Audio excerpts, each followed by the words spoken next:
BingX, a trusted global crypto exchange. Trade spot, futures, or copy top traders easily. Sign up via the link or referral code to get 30 USDT instantly, plus up to 1,500 USDT in bonuses for verification, deposit, and trading.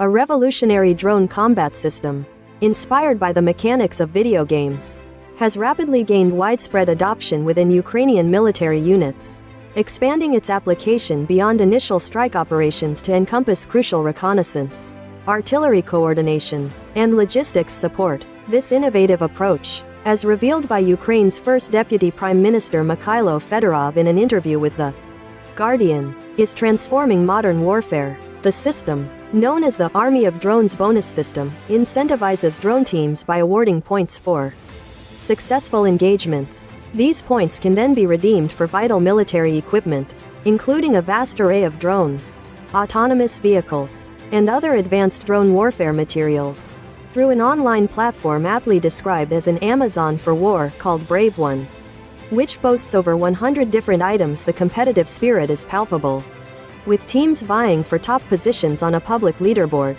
featuring monikers like Achilles and Phoenix. In September alone, drone teams participating in this competition reportedly neutralized or incapacitated an estimated 18,000 Russian soldiers. This marks a dramatic surge from August, when approximately 95 drone units were involved, a number that has since quadrupled to around 400 units actively engaged in operations. The system, which commenced over a year ago, fosters a dynamic and self-reinforcing cycle of operational enhancement. As Fedorov explained, the system's popularity is undeniable, with all branches of the defense forces aware of its existence and actively competing for points to acquire critical assets like drones and electronic warfare systems. The logic is straightforward yet impactful. The more enemy infantry neutralized, the greater the reward in drones, enabling further offensive capabilities. This creates a potent feedback loop that continuously bolsters Ukraine's aerial combat prowess. The significant increase in Russian casualties reported in September, effectively doubling the figures from the previous October, is partly attributed to a strategic adjustment by the Ukrainian government. This adjustment involved a doubling of the reward points for eliminating Russian infantry, escalating from 6 to 12 points, a move that underscores evolving battlefield priorities and the heightened emphasis on drone-based engagements. Moreover, intelligence reports suggest that Russia itself may be exploring similar gamified systems to counter Ukraine's technological edge. Ukraine is not limiting this points-based incentive to drone operators. The system is being progressively integrated across various military functions. Artillery units are now receiving points for successful strikes, which can be used to procure new weaponry. Reconnaissance units are being rewarded for their effectiveness in identifying enemy targets, while logistics teams are earning points for employing autonomous vehicles to resupply frontline positions, thereby reducing human risk, further enhancing precision and operational efficiency. The Ukrainian military is actively encouraging the adoption of drones partially controlled by artificial intelligence. These AI-assisted drones can recommend target selections and meticulously manage the final stages of a drone's trajectory, significantly increasing the accuracy of strikes. Reconnaissance units, in particular, are recognizing the value of what they term Uber targeting.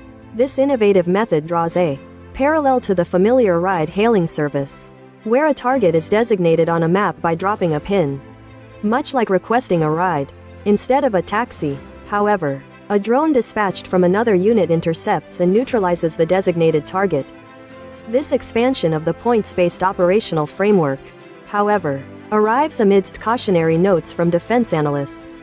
Concerns are being raised that an over-reliance on drone warfare by NATO countries might not be a prudent path forward, given the formidable advancements Russia has made in developing defenses against such unmanned aerial assaults. Experts at the Royal United Services Institute, a prominent think tank, have recently advocated for a renewed strategic focus on traditional assets like conventional artillery and aircraft. The evolving point system also reflects shifting strategic needs, beyond doubling the score for neutralizing infantry to acknowledge their increased deployment by Russia. Killing an enemy drone operator now yields 25 points. Furthermore, capturing a Russian soldier using a drone is rewarded with an impressive 120 points.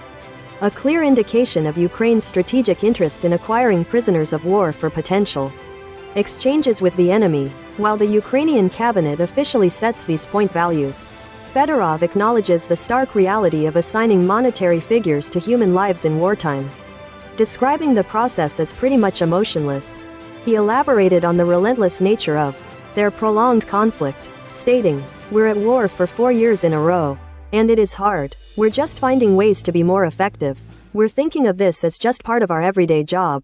There's little to no emotional reflection here. It feels like just technical work.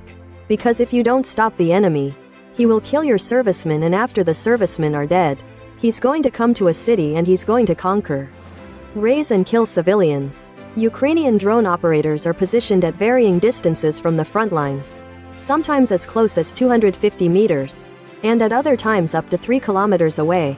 Operating from concealed positions, they meticulously direct strikes while gazing at computer screens, often utilizing video game controllers to execute their missions.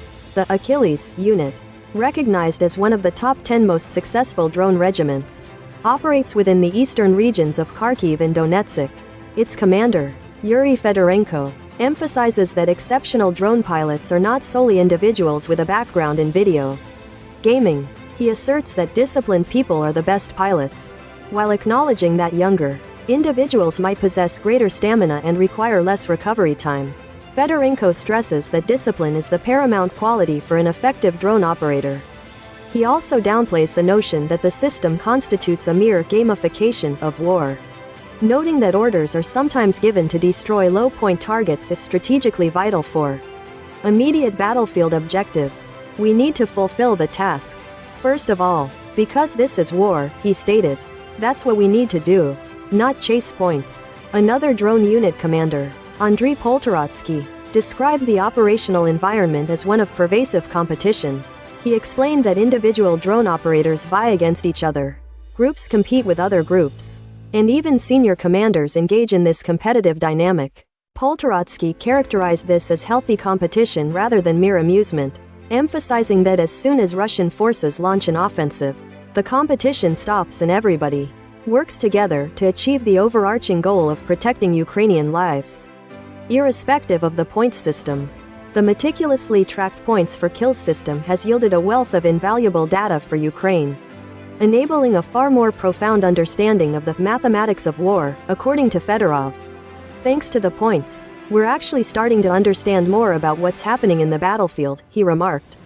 In order to get points, drone units need to upload video confirmation, so we understand what targets are being hit, where they're being hit in relation to the line of contact, what drones and other means are being used.